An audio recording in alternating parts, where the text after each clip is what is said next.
Si te sientes condenada, Nancy DeMoss de Wolgemuth tiene buenas noticias para ti.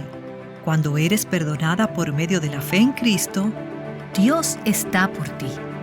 Y debido a que la intercesión, la defensa de Cristo es continua, porque Él vive para siempre para interceder por nosotras, sabemos que Él siempre está hablando a la diestra del Padre a nuestro favor.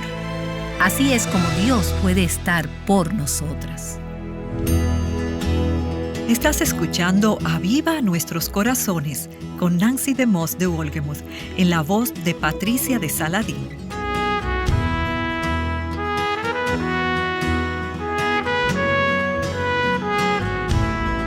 ¿Sabías que tienes un abogado? ¿Alguien que da la cara por ti? Nancy DeMoss de Wolgemuth te habla acerca de tu abogado, al continuar con la serie La maravilla de su nombre. 32 nombres de Jesús que cambian la vida. En el sistema de justicia norteamericano, todos los ciudadanos de los Estados Unidos tienen el derecho de ser representados por un abogado en la corte.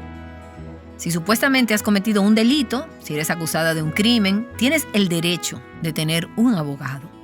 Y ese abogado puede ser seleccionado por el acusado o puede ser designado por el tribunal. A través del tiempo hemos visto casos de procesos penales de alto perfil y que han estado en las noticias por todas partes. Y algunos de estos acusados han sido atrapados en el mismo acto del crimen por cámaras. Y otros tienen varios testigos oculares que testifican en su contra. ¿No te has preguntado alguna vez cómo estos abogados de los criminales pueden defender a algunos de estos clientes y luego someter una apelación de no culpable en su nombre cuando ellos saben que son culpables? Pero ese es el sistema de justicia que tenemos y en su mayor parte es realmente una bendición. ¿No es así? Y es también una bendición el tener la oportunidad de ser representado en el tribunal. Bueno, ese sistema judicial es una imagen imperfecta de un sistema judicial increíble que Dios ha establecido. Y en la última sesión pasamos algún tiempo viendo a Jesús como nuestro gran sumo sacerdote.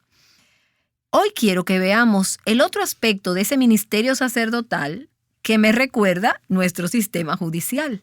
Como dijimos en la última sesión, la obra de Jesús por nosotras no terminó en la cruz. Él no está simplemente dando vueltas en el cielo, tomándolo con calma y esperando el momento en que Él regrese a la tierra en un caballo blanco. Él tiene un ministerio activo hoy y todos los días a favor nuestro. No podemos sobrevivir o vivir esta vida cristiana sin ese ministerio sacerdotal de Cristo. Y en la última sesión hablamos sobre el hecho de que Él intercede por nosotras. Él ofrece oraciones a nuestro favor. Pero en el día de hoy quiero centrarme en otro aspecto de su ministerio sacerdotal a favor nuestro. Y para darte un poco del contexto acerca de esto, permíteme invitarte, si tienes tu Biblia, a ir a Primera de Juan, no al Evangelio de Juan, sino la primera epístola de Juan, al capítulo 1. Es un pequeño libro ya casi al final del Nuevo Testamento. Primera de Juan, capítulo 1, fue escrito por el mismo apóstol que escribió el Evangelio de Juan, por cierto. Y voy a empezar a leer en el versículo 3 de Primera de Juan 1. Lo que hemos visto y oído, os lo proclamamos también a vosotros, para que también vosotros tengáis comunión con nosotros. Ahora, a medida que estudias la palabra de Dios, cuando ves palabras o frases repetidas, subráyalas porque te dicen algo sobre el punto de lo que estás leyendo. Y sigue diciendo, y nuestra comunión, segunda vez que se utiliza esa palabra, es con el Padre y con su Hijo Jesucristo. Ahora bien, en este contexto, Juan está hablando sobre el hecho de que hemos sido llamadas a tener una relación con Dios. Él nos llama hijos de Dios en ese libro. Y su preocupación no es tanto acerca de cómo tener relación con Dios, su preocupación más bien es cómo mantener la comunión con el Padre una vez que tienes una relación con Él. Y él habla en este primer capítulo acerca de cómo tienes que caminar en la luz. Como Dios es luz, tienes que caminar en la luz de su presencia y de su palabra si vas a tener comunión con Él. Así que el versículo 6 dice, si decimos que tenemos comunión con Él, pero andamos en tinieblas, mentimos y no practicamos la verdad. Pero si andamos en luz como Él está en la luz, tenemos comunión los unos con los otros y la sangre de Jesús, su Hijo, nos limpia de todo pecado. Si decimos que no tenemos pecado, nos engañamos a nosotros mismos y la verdad no está en nosotros. Si confesamos nuestros pecados, y eso es lo contrario de decir que no tienes pecado, estás diciendo que no has pecado o estás confesando tu pecado. Esas son las únicas dos opciones, ¿no es cierto? Si confesamos nuestros pecados, Él es fiel y justo para perdonarnos los pecados y para limpiarnos de toda maldad. Pero ahora vea el capítulo 2, versículo 1. Dice, hijitos míos, os escribo estas cosas para que no pequéis. Pero Él dice aquí, no peques, camina en la luz, no peques. Pero el hecho es, y el problema es, que a veces pecamos. Por mucho que no querramos pecar, o pensar que no debemos pecar, a veces pecamos. Nuestra carne es débil. Aún como creyentes en Jesucristo, todas tropezamos. Y Santiago 3 nos dice esto. Hemos heredado tendencias pecaminosas y patrones obstinados de pecado. Por lo menos a mí me pasa en mi vida. ¿Y a ti te pasa? He estado caminando con el Señor ahora por más de 50 años y a veces me pregunto, ¿cómo es que todavía hago esto? ¿Cómo es que todavía caigo en lo mismo? Y cuando pecamos, ¿qué vamos a hacer entonces? Porque Él dice no peques, pero lo hacemos. Entonces, ¿qué hacemos cuando pecamos?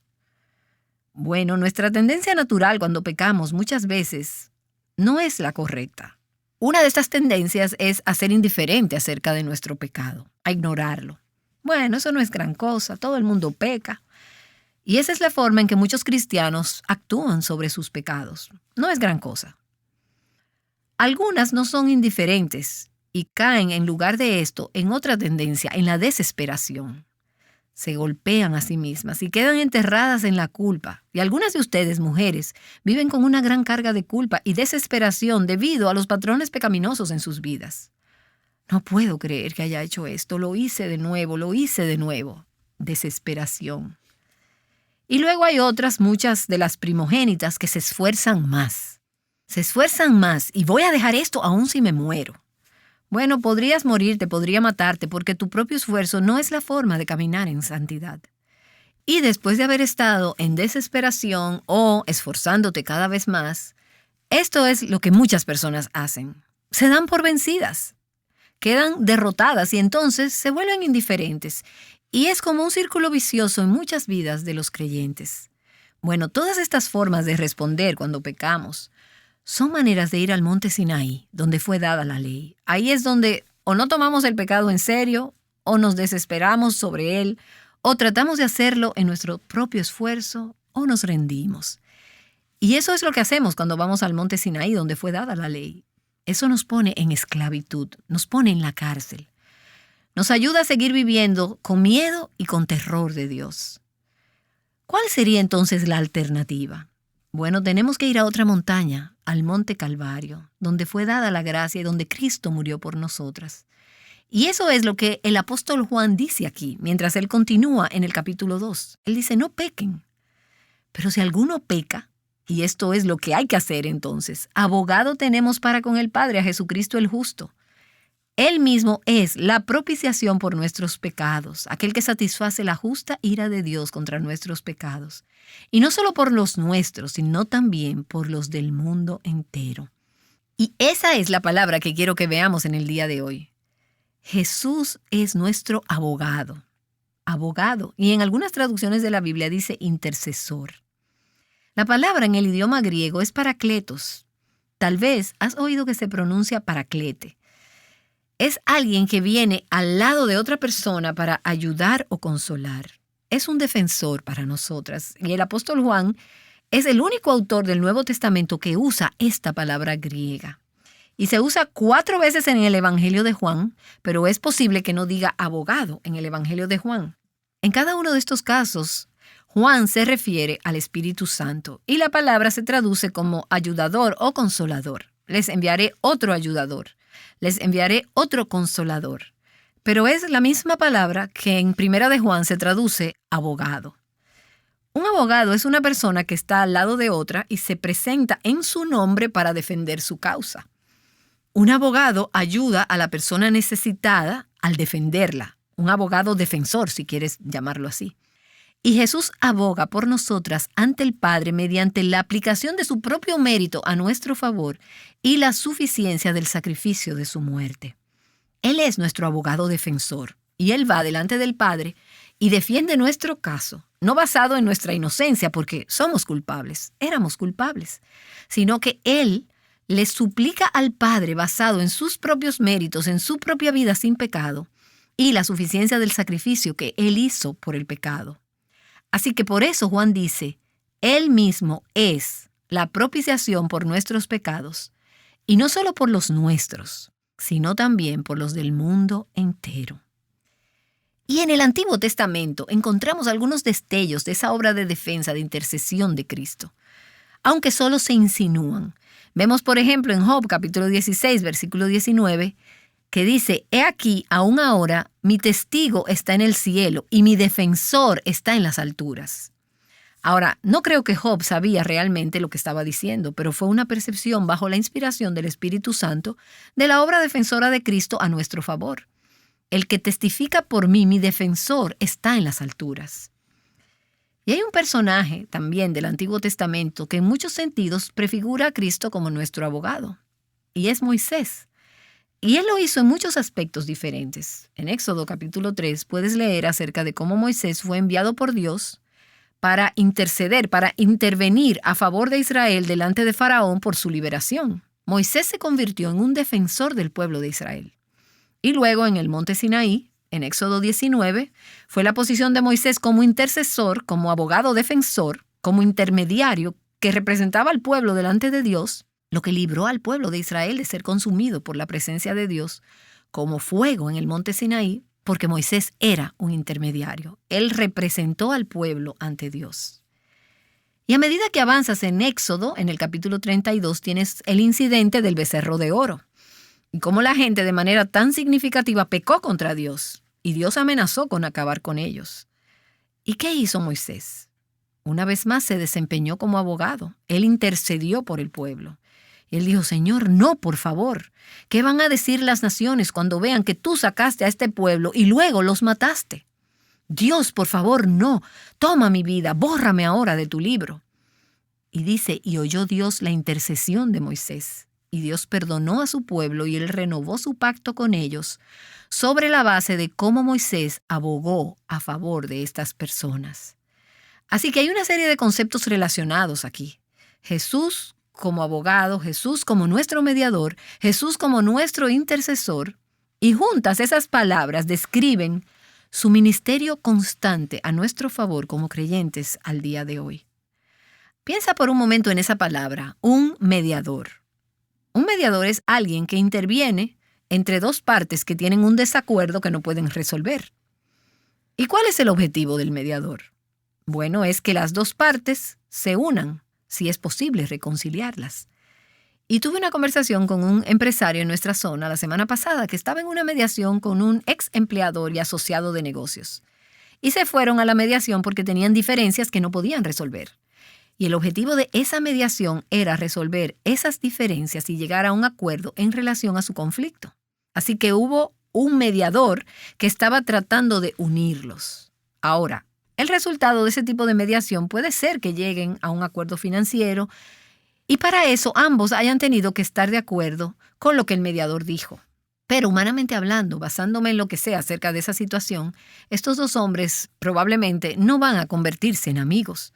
Puede que tengan que resolver o pagar una cierta cantidad de dinero el uno al otro o uno de ellos al otro, pero probablemente no van a reconciliarse entre sí sobre la base de esta mediación, porque eso va a requerir que Dios intervenga en esa relación. Pero lo que hace Jesús como nuestro mediador, como nuestro abogado, es que Él nos reconcilia con Dios y Él restaura nuestra comunión con Dios. Ahora, en el sistema judicial, si tú quieres ser un defensor o un abogado penal, tienes que estar certificada en ese estado y en ese tribunal donde se llevan a cabo esos juicios para poder representar a la persona acusada. Leí un artículo en la prensa asociada acerca de algo que ocurrió hace varios años en Missouri, donde un hombre en juicio trató de manipular al juez y él le pidió tener a Jesús como su abogado. El juez le negó la petición y le dijo, usted puede consultar con Jesús si quiere, pero Jesús no puede ser su abogado en esta sala porque el abogado tiene que obtener una licencia para ejercer la abogacía en el estado de Missouri. Y le dijo además, Jesús no tiene estatus para ser un abogado en este tribunal. Bueno, Jesús es el único abogado defensor, el único abogado que tiene licencia para representar a sus clientes en el tribunal del cielo. Él tiene estatus ahí y alabado sea Dios que Él lo tiene, Él sí lo tiene. Ahora, el trabajo de un abogado es defender a su cliente. Y no importa qué tan grave sea el presunto delito, no importa qué tan obvio parezca a todos los demás que esta persona es culpable, el abogado normalmente no empieza admitiendo la culpabilidad de su cliente en el tribunal, aunque parezca obvio para todos los demás. El abogado va a hacer todo lo posible para demostrar que el acusado no es culpable. O si se demuestra que es culpable, él quiere estar seguro de que ese cliente no sea tratado injustamente, sino que obtenga el máximo beneficio posible de la protección de la ley. Pero la defensa de Jesús por nosotras es diferente a eso. Él sabe que somos culpables de quebrantar la ley de Dios. Él no niega este hecho en el tribunal en los cielos. Él no pretende que somos inocentes. Jesús es la verdad, como estudiamos en una de nuestras sesiones anteriores. Y vimos a Jesús como la verdad. Él siempre dice la verdad. Y la verdad es que éramos rebeldes, éramos enemigas de Dios y aún a veces lo negamos y lo desafiamos y nos rebelamos contra Él. Entonces, ¿cómo es que Jesús nos defiende, aboga, sabiendo que somos culpables? Bueno, el hecho es que Jesús murió por nosotras. Él pagó el precio por nuestros pecados. Y ahora Él nos defiende ante el trono de Dios en el cielo. Y sorprendentemente, nos defiende como si fuéramos inocentes, sabiendo que hemos pecado. Él va delante del trono de Dios y le dice, son inocentes. ¿Y cómo hace eso? No está mintiendo, no está quebrantando la ley, Él no está violando la justicia para decir eso. Él lo hace porque el precio ha sido pagado. Y ahora hemos sido justificadas en Cristo.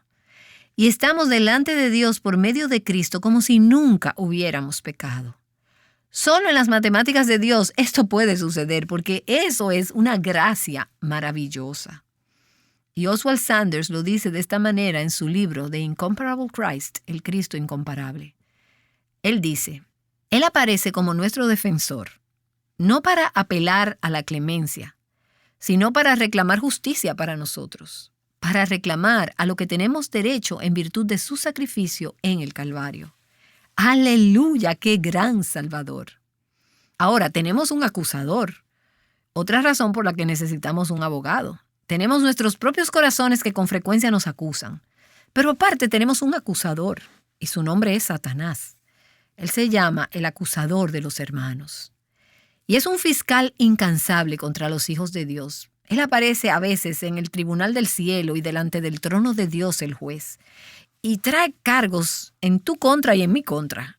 Y trae pecados que hemos cometido y deficiencias y fracasos y fallas. Y quizás tú digas, bueno, pero es que yo no necesito a Satanás para que haga eso porque yo lo hago yo misma. Bueno, pero Jesús es nuestro abogado defensor. Él es nuestro abogado. Y Él se pone de pie y se acerca al juez, al estrado, y le dice, mi cliente ha sido completamente perdonada. Mi cliente es completamente inocente. La justicia se ha llevado a cabo. Deja que la prisionera se vaya. Ella es inocente. Debido a su vida sin pecado, a su muerte en la cruz en nuestro lugar, se nos garantiza el hecho de que somos inocentes, que podemos ser absueltas debido a su vida sin pecado, a su muerte en la cruz en nuestro lugar, al hecho de que nuestro pecado le fue imputado a Él, le fue contado a su cuenta y su justicia nos fue imputada o contada a nuestra cuenta. Ninguna acusación puede proceder en contra de nosotras en el tribunal de los cielos si somos hijas de Dios y estamos en Cristo. Como dice Romanos 8, versículo 1, no hay ahora ninguna condenación para los que están en Cristo Jesús. No hay condenación, ya no hay condenación. Y algunas de ustedes necesitan aconsejar sus corazones de acuerdo a esta verdad. Todas lo necesitamos, pero hay algunas de ustedes en las que sus conciencias están siempre trabajando, tratando de acusarlas de cosas que ya se han puesto bajo el manto de la sangre de Cristo. Esas cosas han sido olvidadas, han sido perdonadas. Dios te ve como inocente. Pero sin embargo tú sigues trayéndolas a tu memoria. ¿Y por qué haces eso? Aconseja tu corazón. Ya no hay condenación para los que están en Cristo Jesús. Ahora, una cosa diferente es si estás insistiendo en persistir en tus pecados. Si niegas que has pecado y si no estás dispuesta a arrepentirte de ese pecado, entonces tienes otro problema.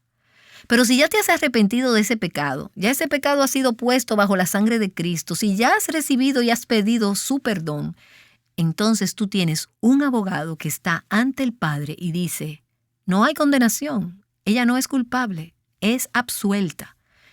Y como nuestro abogado, Jesús lleva nuestra causa ante el trono de Dios en el cielo.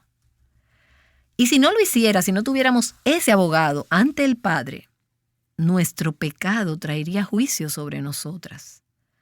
Así que como Pablo continúa diciendo en Romanos 8, comenzando en el versículo 31, dice, ¿qué diremos a esto? Si Dios está por nosotros, ¿quién estará contra nosotros? Versículo 33. ¿Quién acusará a los escogidos de Dios? Dios es el que justifica. ¿Quién es el que condena? Cristo Jesús es el que murió, sí, más aún el que resucitó, el que además está a la diestra de Dios, hoy, ahora mismo, el que también intercede por nosotros. Él es nuestro abogado defensor, Él es nuestro abogado. Y ese pasaje dice que Dios es por nosotras. ¿Te has detenido a pensar en eso? Dios es por nosotras. Dios no está en contra tuya si tú estás en Cristo. Dios está por ti. Y debido a que la abogacía de Cristo es constante, porque Él vive para siempre para interceder por nosotras, sabemos que siempre está hablando a nuestro favor a la diestra del Padre. Así es como Dios puede ser por nosotras. Y es por eso que podemos correr a Él en busca de ayuda, de perdón, de gracia, de misericordia, y no tener temor de su juicio. El Salmo 56 dice así, esto sé, que Dios está a favor mío. Ahora, no puedes decir que Dios es por ti si estás fuera de Cristo. Dios está en contra tuya si estás fuera de Cristo. La única manera en la que Él puede ser por nosotras es una vez que encontramos nuestro camino a Cristo por medio del arrepentimiento y la fe, confiando en Él, en su justicia, en su vida sin pecado, no confiando en nuestra propia justicia, ni en nuestras propias obras, ni en nuestros propios esfuerzos. Escucha, si conoces y confías en Cristo como tu mediador, como tu abogado, nunca, nunca experimentarás el juicio de Dios o su ira, solo su misericordia. Y si Jesús no es tu mediador ni tu abogado, un día te enfrentarás a Dios como tu juez y serás declarada culpable. Culpable. No habrá misericordia a menos que hayas encontrado a Jesús para que sea tu defensor y tu mediador. El propósito de la primera venida de Cristo a la tierra fue para traer salvación y no juicio. Pero el propósito de su segunda venida será el juicio eterno sobre todos los que no creyeron. ¿Es Jesús tu abogado? ¿Estás en Cristo? ¿Es Él tu mediador? ¿Has puesto tu fe en Él y en su justicia? ¿Has confiado en que tus pecados fueron colocados sobre Él para que su justicia fuera acreditada a tu cuenta? Si es así, entonces puedes alegrarte de que no hay ninguna condenación en Cristo para ti. Y tú puedes tener una gran paz sabiendo que no tenemos que temer la muerte o el juicio o la condenación o la ira de Dios por causa de su obra eterna a nuestro favor y por el sacrificio que Él pagó en la cruz. Y ahora su intercesión y su defensa constantes por nosotros en la sala del trono del cielo. Y eso también significa que nada puede hacer que Dios te ame menos. Y nada de lo que hagas va a hacer que Dios te ame más. Dios es por nosotras, porque Cristo es nuestro abogado. Sí, nosotras pecamos, pero tenemos un gran sumo sacerdote, un abogado, Cristo Jesús, el hombre. Y debido a su defensa continua ante el Padre por nosotras, podemos ser perdonadas, podemos ser restauradas a nuestra comunión con Dios, declaradas inocentes, no culpables. Charity Bancroft lo dijo de esta manera en 1863. Quizás puedes estar familiarizada con este himno en un entorno contemporáneo, pero en realidad fue escrito a mediados de la década de los 1800. Las palabras quizás son familiares para ti, así que regocíjate en ellas y deleítate mientras escuchas estas palabras cantadas. Ante el trono celestial, Él intercede hoy por mí. Gran sacerdote es Jesús, quien por siempre vivirá. Y en sus manos, por su amor, mi nombre ya grabado está. Y mientras en su trono esté, nadie de él me apartará. Nadie de él me apartará. Nancy DeMoss de Wolgemuth te ha estado mostrando lo maravilloso que es tener un abogado intercediendo por ti ante Dios. Ella regresará para concluir en oración. Ese mensaje es parte de la serie titulada La maravilla de su nombre, 32 nombres de Jesús que cambian la vida. Es posible que hayas oído a Jesús ser llamado el Alfa y la Omega. ¿Sabes lo que esto significa? Esto afecta cada área de tu vida. Nancy te explicará por qué mañana. Por favor, únete a nosotros aquí en Aviva Nuestros Corazones. Aquí está Nancy para cerrar nuestro programa de hoy acerca de Jesús, nuestro abogado. Oh Señor, oro por aquellas que nos escuchan en el día de hoy, que nunca han conocido a Jesús como su abogado. Que en este momento, en este preciso momento, se arrepientan y se conviertan, y que en fe invoquen el nombre del Señor y digan: Señor, sálvame, quiero estar en Cristo. No a través de cualquier justicia que yo haya tratado de hacer, sino que tu justicia, Señor, sea aplicada a mi cuenta. Y Señor, para aquellas de nosotras que hemos confiado en Cristo, abre nuestros ojos para que contemplemos la esplendorosa maravilla de quién tú eres y lo que has hecho a nuestro favor y lo que continúas haciendo a favor nuestro en el cielo hoy. Y por todo eso te damos gracias, te adoramos, te bendecimos, Señor Jesús, nuestro defensor, nuestro abogado. Amén. Mi vida escondida está en Cristo Dios mi Salvador. En Cristo Dios mi Salvador. En Cristo Dios mi Salvador. Aviva Nuestros Corazones con Nancy DeMoss de Wolgemuth es un ministerio de alcance de Life Action Ministries.